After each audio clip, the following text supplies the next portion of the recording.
உறவுகளே, மீண்டும் ஒரு உலக நகர்வுகள் நிகழ்வினூடாக உங்கள் அனைவரையும் சந்திப்பதில் மகிழ்ச்சி. இன்றைய இந்த நிகழ்வில் நான் ஆஸ்திரேலியாவிலிருந்து அருள், என்னுடைய இங்கிலாந்திலிருந்து இராணுவ புலனாய்வு மற்றும் அரசியல் பொருளாதார ஆய்வாளர் கலாநிதி அருஸ் என்னுடன் இணைந்து கொள்ளுகின்றார். வணக்கம் அருஸ். வணக்கம் அருள். இலக்கு நேர்களுக்கு அன்பு கலந்த வணக்கங்கள்.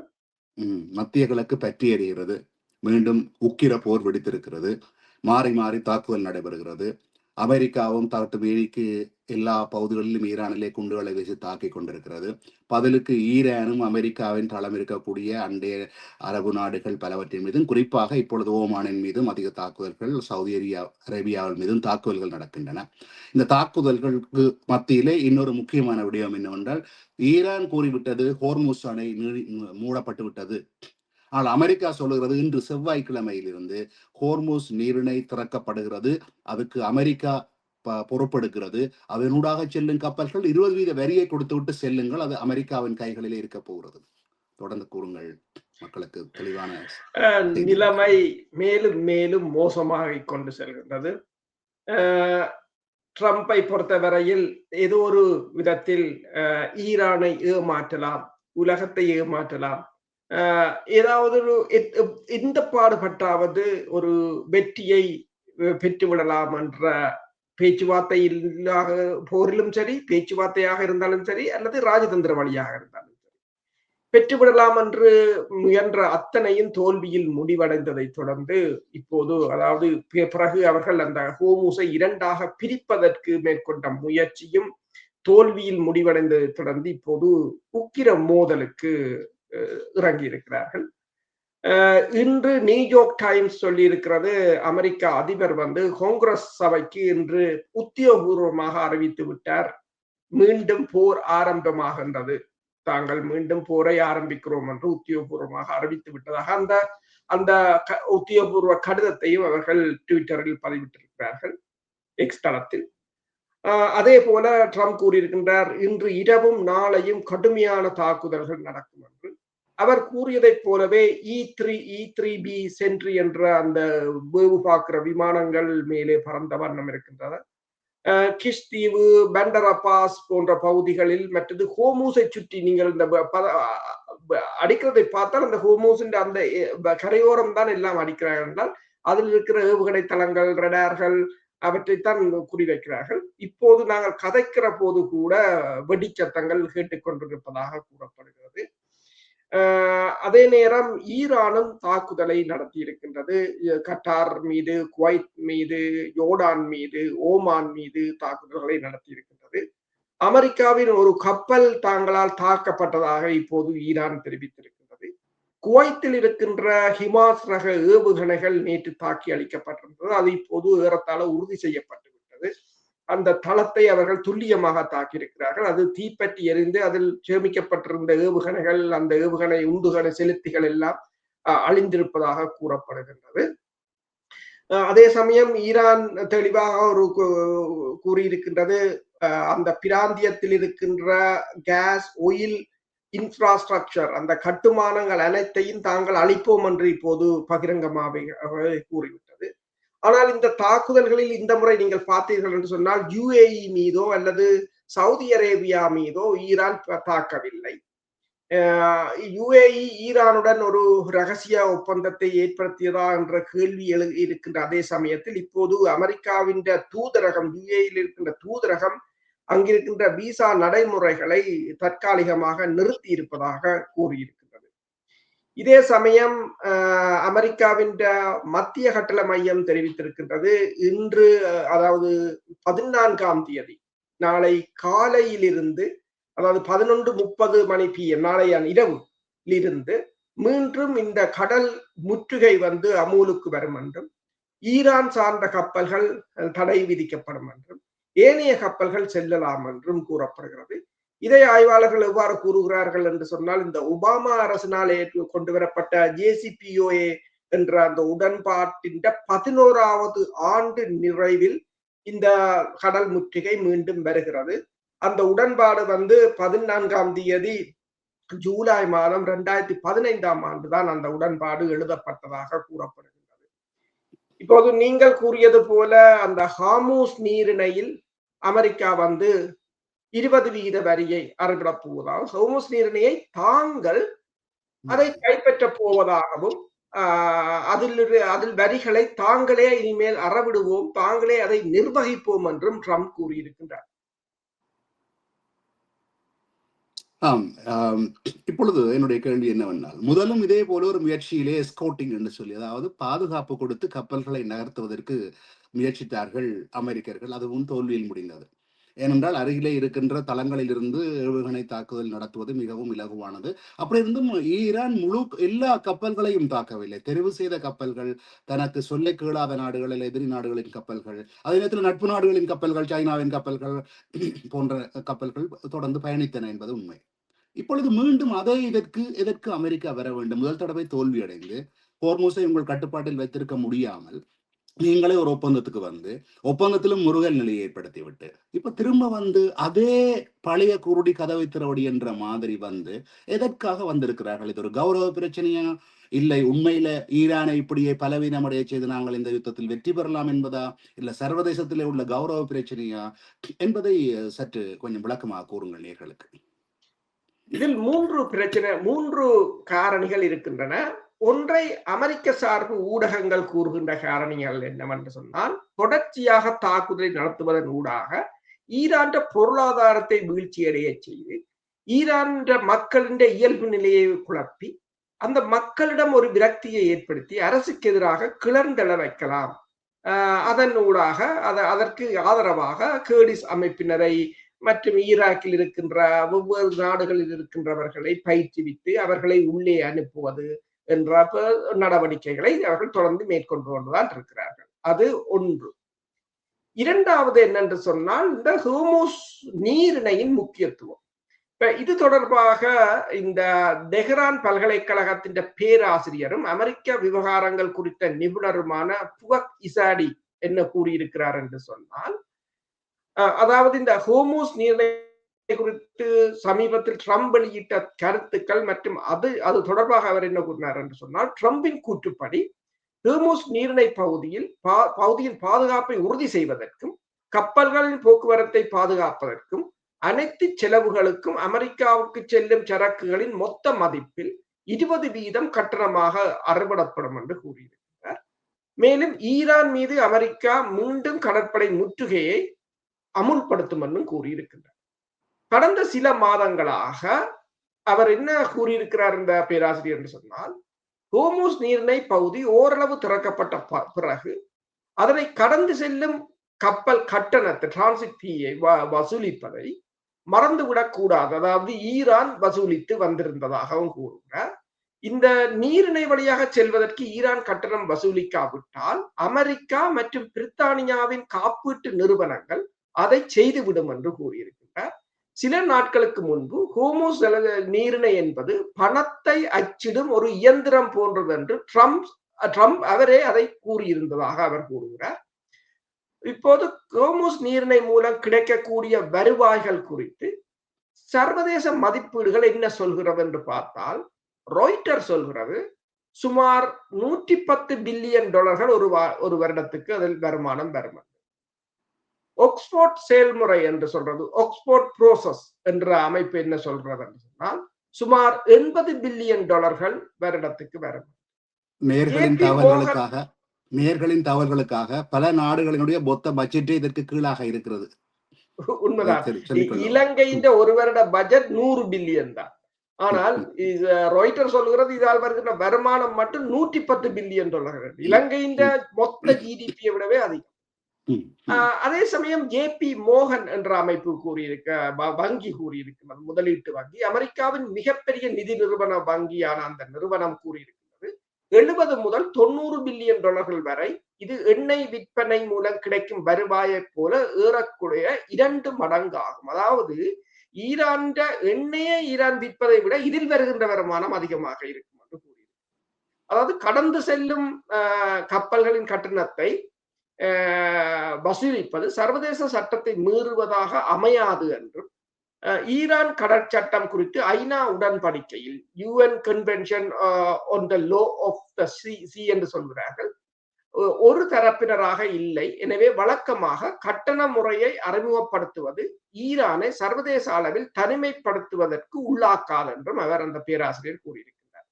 ஆனால் இதே சமயம் ஈரான் வெளிவார அமைச்சர் அப்பாஸ் அரக்சி என்ன கூறியிருக்கிறார் என்று சொன்னால், அவர் ஒரு நையாண்டியாகத்தான் என்று தெரிவித்திருக்கின்றார். அமெரிக்க அதிபர் கூறுவது முற்றிலும் சரியே. ஹோர்முஸ் நீரிணை வழியாக வணிக கப்பல்கள் பாதுகாப்பாகவும் தடையின்றியும் செல்வதை உறுதி செய்பவர்கள் அந்த சேவைக்கான ஊதியத்தை பெற தகுதியானவர்கள். ஈரான் எப்போதும் ஹோர்முஸ் நீரிணையின் பாதுகாப்பை உறுதி செய்து வந்துள்ளது. இனியும் அதை தொடரும். இருப்பினும் 20% என்பது மிக அதிகம். நாங்கள் ட்ரம்பை விட மிக நியாயமாக நடந்து கொள்வோம் என்று அவர் ஒரு நக்கலாக தெரிவித்திருக்கிறார். இது இரண்டாவது காரணம். முன்னர் ஒரு பேட்டியிலே இதே நிகழ்விலே கூறியிருந்தீர்கள். நான் இதுக்கு உங்களுடைய இந்த கதைத்துக் கொண்டிருக்கிற விடயத்துக்கு வலிச்சேர்ப்பதற்காக கூறுகிறேன். ஈரான் கேட்டது வெறும் $1 ஒரு பெரலுக்கு. ஒரு பெரலின் எண்ணெய் விலை 58, 60 வந்து இன்றைக்கு திருப்பி 8% அதிகரித்து 58, 68, 70க்குள்ளே நிற்கிறது. அதில் ஒரு பெரலுக்கு $1 தான் அவர்கள் வரி கேட்கிறார்கள். ஆனால் சிறுதுளி பெருவெள்ளம் என்பது போல மிக பெரும் தொகை வருவதுதான் இப்பொழுது அமெரிக்காவுக்கு பிரச்சனையாக இருக்கிறது. தொடர்ந்து கூறுங்கள். மக்களுக்கு சில விளக்கத்துக்காக நான் அதை இடையிடுவதை மன்னிக்கவும். உண்மைதான். என்று சொன்னால் சில சூப்பர் டேங்கர்கள் வந்து 2 மில்லியன் பரல்களை சுமந்து செல்லும். அப்ப அந்த கப்பல் வந்து $2 மில்லியன் பே பண்ணும். சில கப்பல்கள் 500,000 பரல் என்று சொன்னால் $500,000 இருக்கும். அரை மில்லியனாக இருக்கும். அப்ப இது இரண்டாவது காரணம் இந்த பொருளாதாரம். மூன்றாவது காரணம் என்னன்னு சொன்னால், ஏன் இந்த போர் தொடர்கிறது என்ற நீங்கள் கேட்ட கேள்விக்கு அமெரிக்கா இந்த தற்போதைய நிலையில் வெளியேறினால் இந்த அரபு நாடுகளில் அமெரிக்கா இதுவரையில் தான் அவர்களின் பாதுகாப்புக்கு உறுதியாக இருக்கிறேன், தனது ஆயுதங்களால் அவர்களை பாதுகாப்பாக வைத்திருக்கிறது என்றெல்லாம் கூறிக்கொண்டு அவர்களிடம் பணத்தை கறந்தது. இனி அந்த வேலையை செய்ய முடியாது. அவர்கள் கேட்பார்கள், இனி ஏன் நான் உங்களுக்கு பணம் தர வேண்டும்? அப்ப அந்த நிலையை அமெரிக்கா இழக்க விரும்பவில்லை. எனவேதான் அடிக்கடி சொல்கிறது, ஈரானை நீ தோத்து விட்டாய், நீ சரணடைந்து விட்டாய் என்று சொல்லு என்று ஈரானை திரும்ப கேட்கிறது. நீ சரணடைந்ததாக சொல்லு, நான் 300 பில்லியனை கூட தருகிறேன், உனக்கு இரகசியமாக தருகிறேன், நீ சரணடைந்ததா என்று ஒரு சொல்லு. ஆனால் ஈரானோ சினிமா பாடல் ஞாபகம் வருகிறது நேயர்களின் ரசனைக்காக. ஒரு பொய்யாவது சொல் கண்ணே, உன் காதல் நான் தான் என்று அந்த சொல்லில் உயிர் வாழ்வேன் என்ற மன்றாட்டத்துக்கு சமனாக அமெரிக்கா மன்றாடுகிறது. தொடர்ந்து கூறுங்கள். அதுதான் அடுத்த பிரச்சனை என்னன்னு சொன்னால், நாளைக்கு இந்த சவுதி அரேபியா, UAE போன்ற மிகவும் செல்வம் கொளித்த நாடுகளிலிருந்து செல்வத்தை கறக்க வேண்டும் என்று சொன்னால் இந்த தான் ஒரு சண்டியனாக காட்டிக்கொள்ள வேண்டும். அந்த சண்டித்தனத்தை இன்னொருவர் கையகப்படுத்துவதை ஏற்றுக்கொள்ள முடியாது. எனவேதான் தொடர்ச்சியாக அமெரிக்கா தாக்கிக் கொண்டிருக்கிறது. இதுதான் 3 காரணங்களாக இருக்கின்றது இந்த போரை முடிக்க முடியாதது. சரி, இப்ப நேற்று முன்தினம் நடந்த தாக்குதல்களிலே இந்த பல நாடுகளின் மீது ஈரான் ஏவுகணைகளை வீசி இருக்கிறது. அதன் பாதிப்புகளை நினைந்த நாடுகள், நான் நினைக்கிறேன் ஜோர்தானிலே மிக பெரும் பாதிப்பு ஏற்பட்டதாகவும், சில விமானங்கள், ஆளில்லா விமானங்கள் சேதமடைந்ததாகவும், சில அமெரிக்க படைகள் தங்கியிருந்த இராணுவ முகாம்கள் மீதும் விழுந்திருப்பதாகவும் செய்திகள் வருகின்றன. சவுதி அரேபியாவின் மீதும் 6 ஏவுகணைகள் ஏவப்பட்டு 2 இன்டர்செப்டர் இடைமறிக்கப்பட்டதாகவும் மீதி வீழ்ந்ததாகவும் இருக்கிறது. இந்த பாதிப்புகளை பற்றி கொஞ்சம் தகவல்கள் வழங்குங்கள். ஈரான் வந்து இப்ப குவைத், கட்டார், ஜோர்டான், ஓமான் போன்ற நாடுகளை தாக்கி இருக்கின்றது. சவுதி அரேபியாவின் அது இன்னொரு ஸ்டோரி. அது இப்போது இன்னொரு களமுனை அங்கு திறக்கப்பட்டிருக்கிறது. அதற்கு முதல் நாங்கள் ஈரானை பார்ப்போம். ஈரான் இன்றும் இந்த ஹோர்முஸ் நீரிணை பகுதியில் மேற்கொள்ளப்பட்ட விமான எதிர்ப்பு தாக்குதல்களில் MQ-9 ரக விமானம் ஒன்றும், 2 லூகாஸ் ரக ட்ரோன்களும், ஒரு MQ-9 ட்ரோனும் இன்று சுட்டு வீழ்த்தப்பட்டதாக அதன் பாகங்களும் போட்டிருக்கிறார்கள். அதாவது ட்ரம்பின் இந்த போர் பிரகடனத்தை அவர்கள் எவ்வாறு கூறுகிறார்கள் என்று சொன்னால், பேட்டில் ஆஃப் ஹோர்முஸ் என்றுதான் கூறுகிறார்கள். ஹோர்முஸ் நீரிணையான போர் ஆரம்பமாகிவிட்டது என்றுதான் கூறுகிறார்கள்.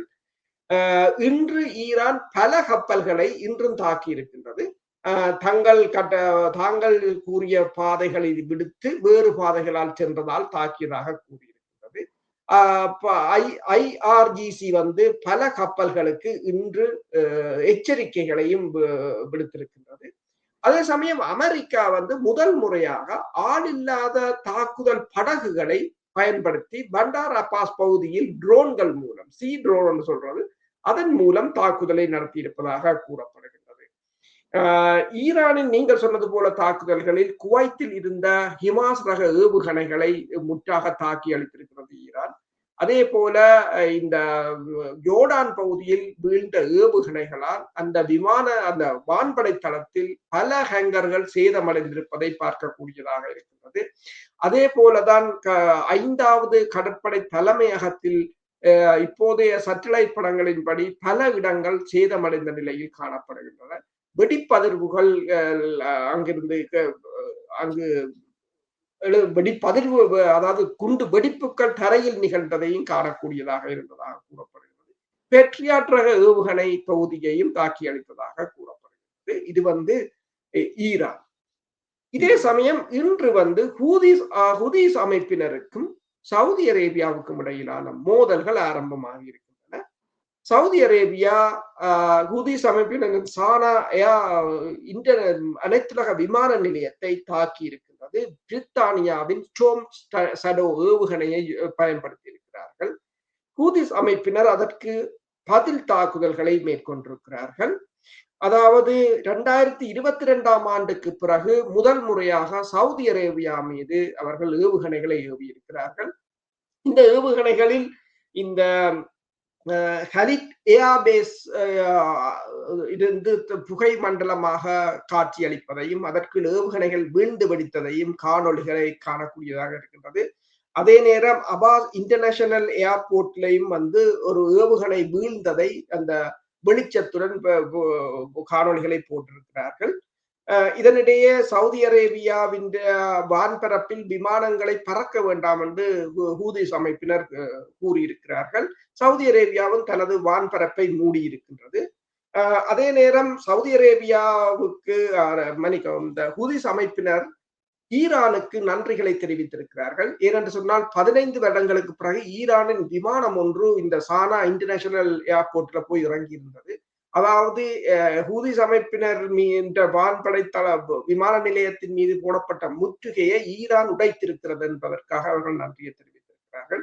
இதனிடையே சவுதியின் ஜெட்டா பகுதியிலும் குண்டுகள் வெடித்ததாக கூறப்படுகின்றது. இப்ப சவுதி அரேபியாவின் அவாத் நகர விமான நிலையத்துக்கு அருகிலுள்ள பகுதியில் நடத்தப்பட்ட ஏவுகணை தாக்குதல்களில் ஒன்றை சித்தரிக்கும் காணொளி ஒன்று இப்போது இணையதளத்தில் வெளியாகி இருப்பதாகவும், தாக்குதல்களுக்கு பிறகு நகரில் புகை எழுவதையும், பேட்ரியாட் ரக வான் பாதுகாப்பு ஏவுகணை தாக்கியதால் ஏற்பட்ட சேதத்தையும் காணொளி காட்டுவதாகவும், தொடக்க ஆரம்ப தகவல்களின்படி ஏவப்பட்ட 6 ஏவுகணைகளில் 1 விமான நிலையத்தையும் 2 இராணுவ தளங்களையும் 1 நகர் பகுதியையும் தாக்கி இருக்கின்றது.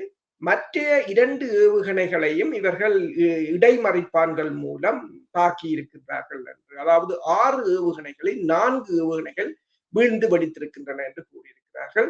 ஆனால் அதே நேரம் இந்த அன்சர் அல்லாஹ் அமைப்பு கூறியிருக்கிறது என்று சொன்னால், இந்த ரஸ் டனோரஸ் போர்ட் துறைமுகம், கிங் அப்துல்லா துறைமுகம், கிங் அப்துல்லா இன்டர்நேஷனல் ஏர்போர்ட் ஜெட்டாவில் இருக்கிறது.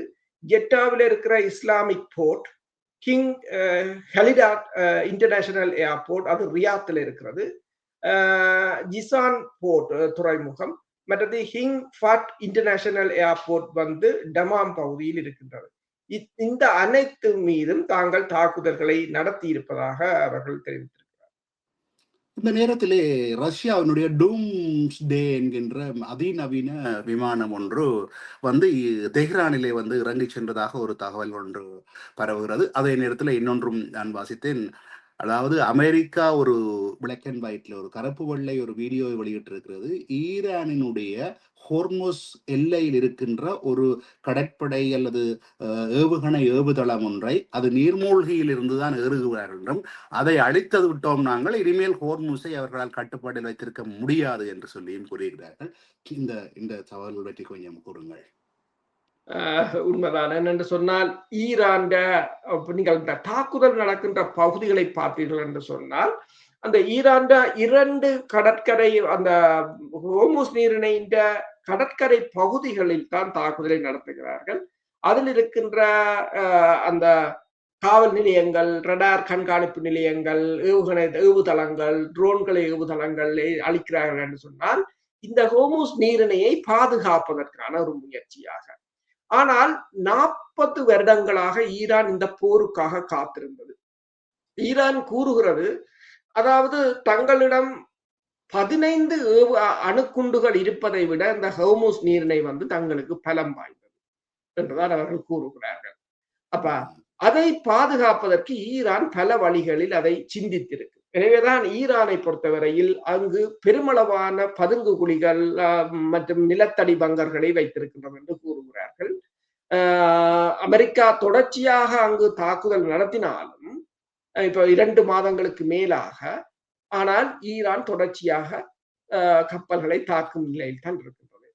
இந்த நிலையை நீங்கள் கேட்டது போல ரஷ்யாவின் அந்த அப்காஸ் விமானத்தை ஒத்த விமானம் வந்து, அதாவது கிரெம்ளின் ஃபிளைங் என்று சொல்றது கண்காணிப்பு விமானம் என்று கூறுவது, அந்த விமானம் இப்போது ஈரானுக்கு வந்திருக்கின்றது. அதைத்தான் நீங்கள் கூறியிருந்தீர்கள். அதற்கு பிறகு இந்த TU-134 என்ற விஐபிஎல் அதிமுக்கிய அதிகாரிகளை சுமந்து வருகின்ற விமானம் ஒன்று இப்போது இறங்கி இருக்கிறது. இன்று மட்டும் 3 விமானங்கள் ரஷ்யாவிலிருந்து வந்திருக்கின்றன. அதாவது ரஷ்யா இந்த போரை, அதாவது ஈரான் போர் தீவிரமடைய போகிறது என்பதை உணர்ந்து ரஷ்யா அதற்குரிய ஆயத்தங்களை செய்கிறதா என்றுதான் பலர் கேள்வியை எழுப்பி இருக்கிறார்கள். அதே சமயம் 30 Su-35 ரக விமானங்களை 2027ஆம் ஆண்டுக்கு இடையில் ரஷ்யா வழங்குவதற்கு ஒப்புக்கொண்டுள்ளதாகவும் தெரிவிக்கப்படுகின்றது. இப்போது ட்ரம்ப் வந்து காங்கிரஸ் சபையிடம் தெளிவாக கூறிவிட்டார், போர் ஆரம்பமாகிவிட்டது என்று சொல்லி. அப்ப இந்த போருக்கு இப்போது எல்லோரும் தயாராகிவிட்டார்கள். ஈரானும் அதை எதிர்பார்த்துத்தான் காத்திருக்கின்றது. எனவே இப்போது ரஷ்யாவின் உதவிகள் வந்து இந்த பறக்கும் அப்காஸ் விமானம் வந்து கள முனைகளை ஒருங்கிணைப்பது, அமெரிக்காவின் நகர்வுகளை கண்காணிப்பது போன்ற விடயங்களில் முக்கியத்துவம் வாய்ந்தது. எனவேதான் அந்த விமானம் இப்போது ஈரானுக்கு வந்திருப்பதும் வந்து இந்த போரின் உக்கிரத்தை தான் காட்டுகின்றது.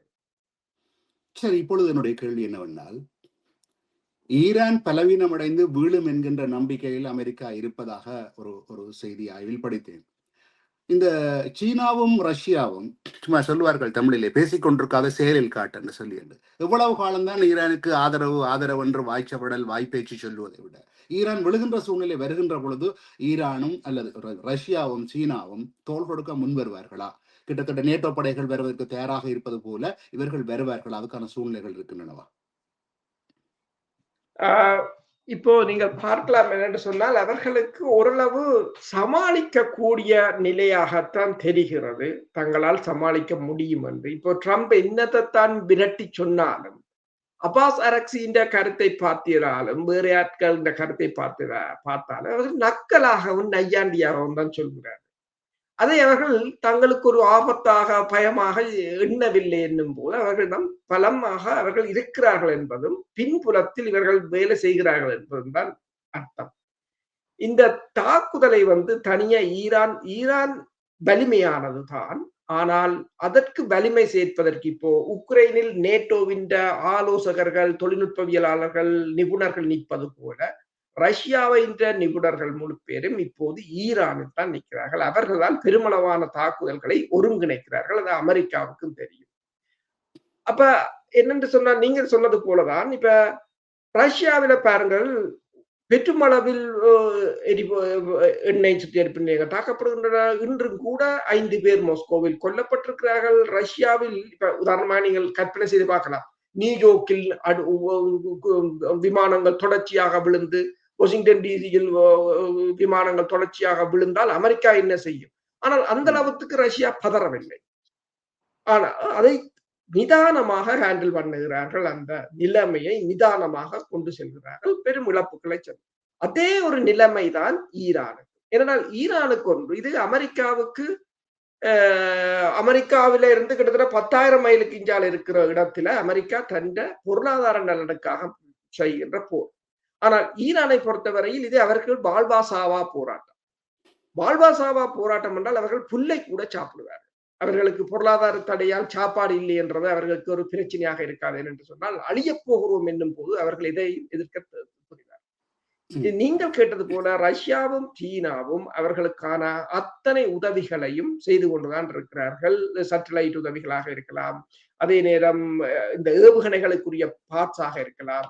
இப்ப பொட்டாசியம் பெர்குளோரேட் தான் அந்த திண்ம எரிபொருள் ஏவுகணைகளுக்கு தேவை. அதை சீனா வந்து எண்ணெயை ஏற்றி கொண்டு போற கப்பல் திரும்பி வரும்போது பொட்டாசியம் பெர்குளோரேட்டை தான் ஏற்றி கொண்டு வருகிறது ஈரானுக்கு. அப்படி அவர்கள் மற்றது தரை வழி பாதையினூடாக எல்லாவற்றையும் வழங்கி கொண்டுதான் இருக்கிறார்கள். நேற்று ஒரு செய்தியை பார்த்தேன். அமெரிக்காண்ட அப்ரஹாம் லிங்கன் கப்பலை பின்தொடர்ந்து இந்த சீனாவின் அந்த வேவு கப்பல் இந்த இலங்கைக்கு வரும்போது ஒரு மிகப்பெரிய பிரச்சனையை கிளப்பியிருந்தார்கள். சீனாவின் வேவு கப்பல் வருகிறது என்று சொல்லி அந்த கப்பல் அதை பின்தொடர்ந்து கொண்டே திரிகிறது. அப்ரஹாம் லிங்கனுக்கு பின்னால் அது திரிகிறது. அது ஒவ்வொரு நகர்வையும் அவர்கள் நகல் எடுத்து ஈரானுக்கு கொடுத்து கொண்டிருக்கிறார். இப்ப பாருங்கள், இன்றைக்கு ஈரான் ஒரு தாக்குதலை செய்கிறது. அமெரிக்காவின் மத்திய கட்டளை மையம் சொல்கிறது எல்லாவற்றையும் இன்டர்செப்ட் பண்ணி விட்டோம். நாளைக்கு பாருங்கள், சேட்டலைட் புகைப்படம் வருகிறது, சேதம், இது சேதம், அது சேதம்.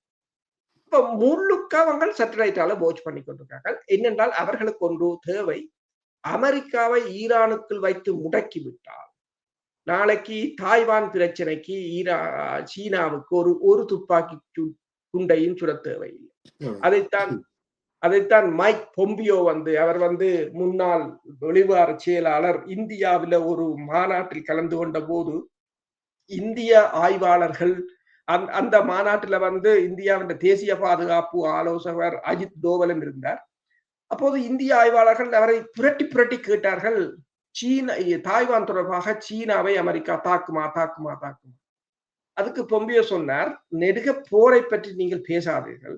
சில சமயங்களில் ஹாங்காங்கை எடுத்தது போல சீனா ஒரு துப்பாக்கி சூடு நடத்தாமல் தாய்வானை எடுத்துவிடும். அது அவர்களின் நிலைமையை பொறுத்தது.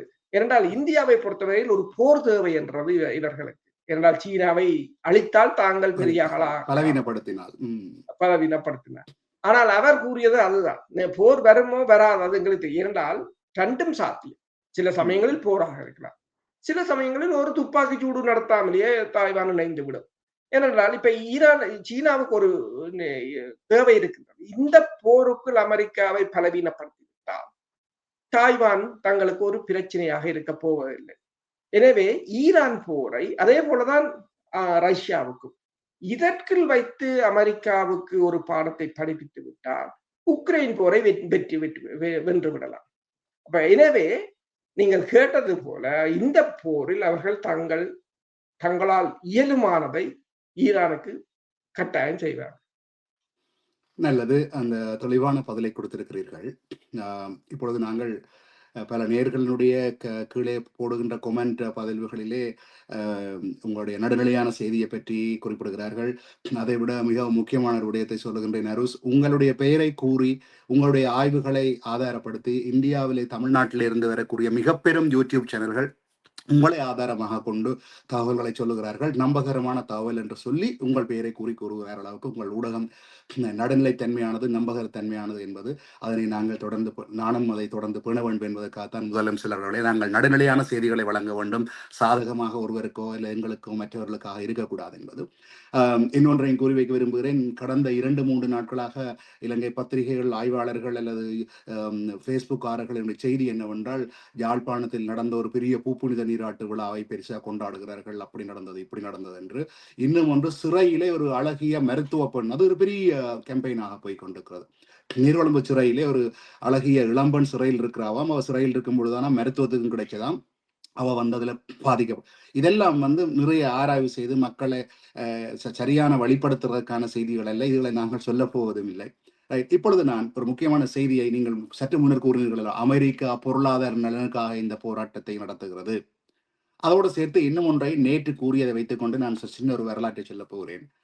IRGC-ஐ இங்கிலாந்து நேற்று டெரரிஸ்ட் ஆர்கனைசேஷன், அதாவது பயங்கரவாத அமைப்பு என்று சொல்லி பட்டியலிட்டிருக்கிறது அல்லது பிரகடனப்படுத்தி இருக்கிறது. இந்த ஈரான் அமெரிக்கா இல்ல மேற்கத்திய பிரச்சனைக்கான சூத்திரதாரியே இந்த இங்கிலாந்து தான். அந்த வரலாற்றை இப்போது சொன்னால் மக்களுக்கு அது கட்டாயம் ஒரு தகவலாக இருக்கும். இப்பொழுது நீங்கள் பார்த்திருப்பீர்கள், பிரிட்டிஷ் பெட்ரோலியம் பிபி என்ற பெயரில் உலகம் முழுக்க பெட்ரோலியத்தை வச்சிருக்கின்ற அந்த கம்பெனி தான் 1931 ஈரான் எண்ணெய் வளங்களை எடுக்கிறதுக்காக செய்து கொள்ளப்பட்டது. அப்போ அந்த கம்பெனிக்கு வைக்கப்பட்ட பேர் ஏபிஓசி, அதாவது ஆங்கிலோ பெர்ஷியன் ஆயில் கம்பெனி. அவங்க என்ன செய்தாங்கன்னா, ஈரானினுடைய எண்ணெய்களை எல்லாம் எடுத்து தாங்கள் விற்கிறது என்ற பேர்ல, அவங்களுக்கு அப்ப அவ்வளவு அறிவிற்கல்ல போடக்குது ஒப்பந்தங்கள் எழுதி ஈரானுக்கு வந்தது வெறும் 3 லட்சம் பவுண்ட்ஸ். ஆனால் இங்கிலாந்துக்கு அதுல கிடைச்ச வருமானம் அல்ல, வரியா கிடைச்சது 1 மில்லியன், 3 மடங்கு லாபம். இதையே பார்த்து கொண்டிருந்த ஈரானிய மக்களால இதை பொறுக்க முடியாமல் அப்பொழுது இங்கிலாந்து அரசாங்கத்துக்கு எதிராக நிறைய ரேஷா ஷா என்ற ஒரு மன்னனை போட்டிருந்தார். அவர் நிறைய கோபமடைந்தார். முடியாத கட்டத்தில் இந்த ஒப்பந்தத்தை ரத்து செய்தார். அந்த ஒப்பந்தத்தை ரத்து செய்ததுக்கு பிறகு இவர்கள் அதுக்காக முடிந்தவரை போராடி பார்த்தார்கள், முடியவில்லை. அமெரிக்காவின் சிஐஏயும் இங்கிலாந்தினுடைய MI6 என்று நினைக்கிறேன், அப்படித்தானே, MI6 சேர்ந்து ஈரானிலே ஒரு ஆட்சியை மாற்றிவிட்டால் எங்கள் கைக்குள் தானே பொருளாதாரம் வரும் என்பதற்காக ஈரானிலே ஆட்சி மாற்றத்தை கொண்டு வந்தார்கள். அந்த ஆட்சி மாற்றத்துக்கு பெயர் தான், அவருடைய பெயர் அதாவது 1951-53 இது நடந்தது. அந்த ஆட்சி மாற்றத்துக்கு பிறகு என்ன நடந்ததுண்டா, திருப்ப இவர்களுக்கு 50 மில்லியன் இங்கிலாந்துக்கு போனது. ஆனால் யாருக்கு, ஈரானுக்கு 10, திரும்பவும் 3 ரூபாங்க தான் அவங்களுக்கு வருமானம். அப்ப ஜனங்கள் கொந்தளிச்சு நாங்கள் எங்கட நாட்டில் உள்ள எண்ணெய் எடுக்கிறதுக்கு எங்களுக்கு 3 ரூபாங்க வருமானம், உங்களுக்கு ஏன் என்று சொல்லி. அப்ப இந்த ஆட்சி மாற்றத்துக்கு பிறகு அமெரிக்கா என்ன செய்யுது, ஒரு முஸ்லீம் நாடு, ஒரு இஸ்லாமிய நாட்டில் மேற்கத்திய கலாச்சாரங்களை கொண்டு வந்து, நீங்கள் பார்த்தீர்களா இருந்தால் 79ஆம் ஆண்டு இந்த ஐதல்லா கமனியின் புரட்சி வருவதற்கு முன்பு பெண்கள் மேற்கத்திய ஆடைகளில் இருந்தார்கள். மேற்கத்திய கலாச்சாரம், மேற்கத்திய கம்பெனிகள், இந்த பல்நாட்டு கம்பெனிகள் எல்லாம் வந்திருந்தது. அப்ப இந்த சிஐஏயும் MI6 சேர்ந்து ஆட்சி மாற்றத்தை செய்து தங்களுக்கு சார்பான ஒரு ஆட்சியை கொண்டு வந்து திரும்பவும் சுரண்டினார்.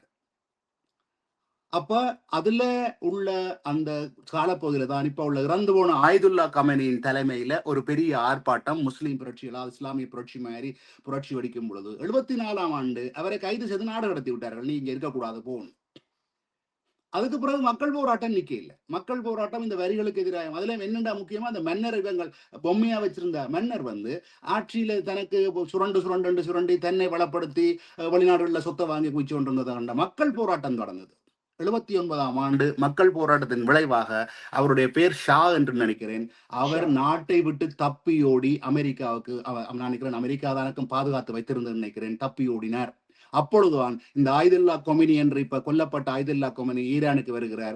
ஈரானிலே பெரும் புரட்சி ஆக அன்றிலிருந்து திருப்பவும் இந்த எண்ணெய் கம்பெனிகள் எல்லாத்தையும் தேசியமயமாக்கினார். இனி அமெரிக்காவோ இல்லை இங்கிலாந்து வரக்கூடாது. இதுக்கிடையிலே நடந்த இன்னொரு சம்பவம், இந்த ஷாவை வைத்து அமெரிக்கா போட்ட இன்னொரு நாடகம், இங்கிலாந்து மட்டும் நீங்கள் எண்ணெயை கையாளக்கூடாது, எனக்கு 40 வீதம், உனக்கு 40 வீதம், பிரான்சுக்கும் டச்சு கம்பெனிக்கும் 20 வீதம், எங்களுக்கு பங்கு போட்டுக்கொண்டு அவர்களுக்கு வருமானத்தை எடுத்துக் கொண்டிருந்தார்கள். இது எல்லாவற்றையும் ஆயுதுல்லா கொமினி நிப்பாட்டினார். இதுதான் பிரச்சனை. கொள்ளையடிக்க போன எங்களை நீங்கள் கொள்ளையடிக்க விடையில்லை, உங்களோட ஓயில நாங்கள் லாபம் எடுத்தோம் விடையில்லை. அந்த பிரச்சனையை தான் இன்றைக்கு ஆயுதுல்லா கொமனியை தூக்குறதுக்காக 79ஆம் ஆண்டுல இருந்து முயற்சிச்சீங்கள், அண்மையில கொண்டீங்கள், இப்ப போராட்டம் தொடர்ந்து கொண்டிருக்கிறீங்க. சரிதான். அப்ப இந்த இவ்வளவும் என்ன, இந்த போர் ஏன் நடக்குற கேள்விக்கான பதில், ஈரானுடைய எண்ணெய் வளத்தை சுரண்டி நீங்கள் கொள்ளையடிப்பதற்கு தடையாக இருப்பதுதான் இந்த காரணம். நீங்களும் உங்களுடைய கருத்தை கூறுங்கள். கொஞ்சம் நேரம் எடுத்து விட்டு நான் தெரியல, வரலாறுகள் எதிர்பார்க்கிறார்கள். உண்மையில் அது ஒரு பிரயோசனமான தகவல். ஒரு இரண்டால் இப்ப அவருடைய மகன் தான் இப்போது அமெரிக்காவில் இருந்து கொண்டு இந்த போராட்டத்தை ஷாவின் மகன் போராட்டத்தை தூண்டுவதும் தான் அடுத்த அரசு தலைவர் என்று தன்னைத்தானே கூறிக்கொள்வதுமாக அங்கே ஒரு இது படம் ஓடிக்கொண்டிருக்கிறது. இவர்கள் அப்படித்தான் நீங்கள் கூறியது போல கூட்டுக்களவாணிகளாக எல்லோரும் கூட்டாக சென்று பங்கு பிரிப்பது, இந்த வறுமைப்பட்ட நாடுகளை அடித்து. அதே போலதான் நைஜீரியாவில உங்களுக்கு எண்ணெய்களை அகழ்வு செய்கிற தொழில்நுட்பத்தை தந்து எண்ணெயை நீங்கள் தாருங்கள், நாங்கள் உங்களுக்கு படிப்பை தருகிறோம் என்று சொல்லி அதுக்கு இவங்க எழுதைக்கு எப்படி எழுதுவாங்கன்னு சொன்னா 50 வரையும் 100 வரையும் 100 வருஷத்துக்கு எதுவும் செய்ய முடியாத ஒரு நிலையாக அந்த நாடுகளை சுரண்டி அந்த நாடுகளின் ரத்தத்தை உறிஞ்சி விட்டுத்தான் விடுவார்கள். அது அவர்கள வழக்கமாக இருக்கிறது இன்று. ஆனால் தங்களுக்கென்ற ஒரு பிரச்சனை வரும்போது இந்த அனைத்துலக சட்டங்களையும் மதிப்பதும் இல்லை, அதை கடைபிடிப்பதும் இல்லை. இன்று இதை சொல்லி நான் முடிக்கிறேன். ரூபியோ அமெரிக்காவின் வெளிவார செயலாளர் ஒன்றை கூறியிருக்கின்றார், US dismantled the ICC brick by brick. ஒவ்வொரு கல்லாக நாங்கள் இந்த இன்டர்நேஷனல் கிரிமினல் கோர்ட் வந்து அனைத்துலக குற்றவியல் நீதிமன்றத்தை ஒவ்வொரு கல்லாக உடைத்தெறிவோம் என்று இன்று பகிரங்கமாக கூறியிருக்கின்றார். இந்த ஐசிசி இவ்வளவு காலமும் இந்த ஐசிசியை வச்சு வறுமைப்பட்ட நாடுகளையும் கஷ்டப்பட்ட நாடுகளையும் நீங்கள் தாக்கி போட்டு இப்போ உங்களுக்கு பிரச்சனை என்றவுடன் அவ்வாறு கூறுகிறார். அதுக்கு அவர் கூறுகிறார், அதை எவ்வாறு செங்கல்ல உடைப்பேன் என்றால், அவர்கள் அந்த நீதிபதிகள் மீதான பயணத்தடை, அவர்களின் சொத்துக்களை முடக்குதல், அவர்களுக்கு விசாவை இல்லாது செய்தல், அவர்கள் உள்ள அத்தனை அவர்களின் குடும்ப உறுப்பினர்கள் அவர்களின் நாடுகளுக்கு மீதான தடைகளை கொண்டுவர். இப்படி இவ்வளவத்தையும் யாருக்கு போட போகிறார்கள் என்று சொன்னால் நீதிபதிகள். அப்ப இதிலிருந்து இந்த உலகத்தின் நடைமுறையை நாங்கள் கணித்துக் கொள்ளலாம். இந்த இடத்துல ஏற்கனவே அமெரிக்கா ஒரு தடவை ஈரானில் போய் தரையிறங்க வழிகிட்டு தோல்வி அடைந்தது. அதாவது இந்த 79ஆம் ஆண்டு புரட்சிக்கு பிறகு இந்த ஷாவை திருப்பி ஒப்படைக்க வேண்டும் தங்களோட நாட்டுக்கு என்று மாணவர்கள் போராட்டம் நடத்தினார்கள். அவர்கள் அமெரிக்க தூதரகத்துக்குள் நுழைந்து 42 கைதிகளை 52 கைதிகளை 444 பிடியில் வைத்திருக்கிறார்கள். அதை மீட்பதற்காக ஹெலிகாப்டரில் சென்று இறங்கி அவர்கள் பாலைவனம் என்று தெரியாமல் ஹெலிகாப்டரில் இறங்கி புழுதி மணலில் சிக்கி பெரும் தோல்வியில் வந்து முடிந்தார்கள். ஏற்கனவே ஒருக்கா தோல்விப்பட்ட நீங்கள் தொடர்ந்து ஈரானை உங்களோட கொள்ளையடிப்பதற்கு தடை என்பதற்காக ஈரானின் மீது தடைகள் விதித்து அதனை ஏற்றுமதி செய்யக்கூடாது, பொருளாதாரத்திற்கு வைக்கிறோம் என்று உழவு செய்து திரும்ப திரும்ப வருகிறீர்கள். அந்த நாட்டின் மீது போர் எடுக்கிறோம், அந்த நாட்டை மலினப்படுத்துகிறோம், ஏற்றுமதிகள் செய்யாதீங்க, உங்கள் வருமானத்தை எடுக்காதீர்கள் என்று போதாக்குறைக்கு இஸ்ரேலுடன் சென்று முடிந்துவிட்டு அவர்களை பயன்படுத்தி ப்ராக்ஸி போர் நடத்துகிறீர்கள். இன்னொரு செய்தியையும் முடிப்பதற்கு முன்னதாக, ஈரான் விழுந்தாலும் ஈரானுக்கு சார்பாக போராடுகிற ப்ராக்ஸி போர் செய்கிற கவுதிகளும் ஹிஸ்புல்லாவையும் வீழ்த்த முடியாது என்று ஒரு ஆய்வாளர் கூறியிருக்கிறார். ஏதாவது இஸ்ரேல் சம்பந்தமான மேலதிக தகவல்கள் ஏதாவது இருக்கின்றனவா? இஸ்ரேலில் நடக்கும் இன்று இஸ்ரேல் களமுனையை விட இப்போது ஹூதிஸ் அமைப்பினர் இன்னும் ஒரு களமுனையை திறந்திருக்கிறார்கள். ஈரான் களமுனை மிகவும் உக்கிரமாக இருக்கின்றது. இஸ்ரேலையும் இந்த போரில் இணைந்து கொள்ளலாம் என்ற ஒரு கருத்து நிலவுகின்றது. இஸ்ரேல் மீது தாக்குதல் நடத்தப்பட்டதாக கூறினாலும் அது இன்னும் உறுதி செய்யப்படவில்லை. ஆனால் இஸ்ரேலின் ராணுவ அமைச்சர் கூறியிருக்கின்றார், பாதுகாப்பு அமைச்சர், இஸ்ரேல் வந்து இனி ஈரானுடன் ஒரு இண்டிபெண்டண்டாக தனியாகத்தான் போரிடும் அந்த வல்லமை தங்களுக்கு இருக்கு என்று தெரிவித்திருக்கின்றார். சில சமயங்களில் இப்போது அமெரிக்கா போர் பிரகடனம் செய்திருக்கின்றது, காங்கிரஸ் சபைக்கும் அறிவித்திருக்கின்றது. இந்த பிரகடனத்தில் இஸ்ரேலும் இணைந்து கொள்ளலாம் என்றுதான் எதிர்பார்க்கப்படுகிறது. வேறு ஏதாவது ரஷ்யாவுக்கும் உக்ரைனுக்கும் இடையிலான புதிய செய்திகள் ஏதாவது இருக்கின்றன? நான் பார்த்த அளவிலே பெரிதாக ஒன்றும் தெரியவில்லை. ரஷ்யாவின் ஒடிசா, அதாவது உக்ரைன் ஒடிசா துறைமுகத்தை ரஷ்யா கடுமையாக தாக்கி இருக்கின்றது. பல கப்பல்கள் இன்று தாக்கப்பட்டிருக்கின்றன. உக்ரைன் வந்து ரஷ்யாவின் கப்பல்களை தாக்கியதற்கு பதிலடியாக ரஷ்யா இதனை செய்திருக்கின்றது. அதே சமயம் உக்ரைன் இந்த BRSM நஃப்டா என்ற மிகப்பெரிய ரிஃபைனரி இன்று தாக்குதலுக்குள்ளாகி தீப்பற்றி எரிவதை காணக்கூடியதாக இருக்கின்றது. நாங்கள் நேற்று பேசியிருந்தோம், லின்சே கிரஹாம் அவர் இறந்து விட்டார். அவர் முன்மொழிந்த ரஷ்யா மீதான தடையை இன்று ட்ரம்ப் வந்து அங்கீகரித்திருப்பதாக கூறப்படுகிறது. அதாவது ரஷ்யாவுடன் வர்த்தகம் செய்கின்ற சீனா, மற்றது இந்தியா, பங்களாதேஷ், பிலிப்பைன்ஸ் போன்ற இந்த ஆசியா மற்றும் ஆப்பிரிக்க நாடுகளுக்கு மீது 500% வரியை கொண்டு வரப்போகிறார்கள் என்று தெரிவித்திருக்கிறார்கள். அதே சமயம் பிரான்ஸ் என்று கூறியிருக்கிறது 16 ரஃபேல் ரக விமானங்களையும் SAMPT-NG என்ற ஏர் டிஃபென்ஸ் சிஸ்டத்தையும் ஸ்கல்ப் ரக ஏவுகணைகளையும் தாங்கள் இப்போது உக்ரைனுக்கு வழங்க முன் வந்திருப்பதாக கூறப்படுகிறது. உக்ரைன் களமுனையை இவர்கள் ஏதோ ஒரு வகையில் மிகவும் உக்கிரமாக்க முற்பட்டு கொண்டிருக்கிறார்கள். இதை கடந்த வருடமே நாங்கள் கூறிவிட்டோம். நாங்கள் 3வது உலகப் போருக்குள் மெல்ல மெல்ல சென்று கொண்டிருக்கிறோம். 2வது உலகப் போரும் இவ்வாறுதான் நடந்ததாம். அதாவது ஒவ்வொரு நாடுகளும் இன்வால்வ் ஆக எல்லோரும் நினைத்தார்கள் அந்த நாடுகளுக்கு தான் சண்டை நடைபெறுகிறது என்று. இறுதியாக அது 2வது உலகப் போராக வந்த போதுதான் அவர்கள் தெரியும் எல்லோரும் போருக்குள் இருக்கிறோம் என்று. அதே போலதான் மெல்ல மெல்ல நாங்கள் போய்கொண்டிருக்கிறோம். அந்த லின்சேனுடைய வீடியோ ஒன்றும் பார்த்தேன். அவர் வெளிப்படையாக ஒரு பேட்டியில கூறுகிறார், ஈரானை முழுமையாக அணுகுண்டு போட்டு இந்த ஜப்பானிலே போட்டது போல அழிக்க வேண்டும் என்று வெளிப்படையாக கூறிய ஒருவர். அவர் இறந்து விட்டார். அதை பெரிய இழப்பாக இஸ்ரேலும் அமெரிக்காவும் கண்ணீர் வடிக்கிறார்கள். நல்லது, இத்துடன் இன்றைய இந்த நிகழ்வை நிறைவு செய்து கொள்ளுகின்றோம். மீண்டும் ஒரு நிகழ்வில் உங்கள் அனைவரையும் சந்திக்கும் வரை உங்களிடமிருந்து விடைபெறுகின்றோம். நன்றி, வணக்கம். நன்றி, வணக்கம்.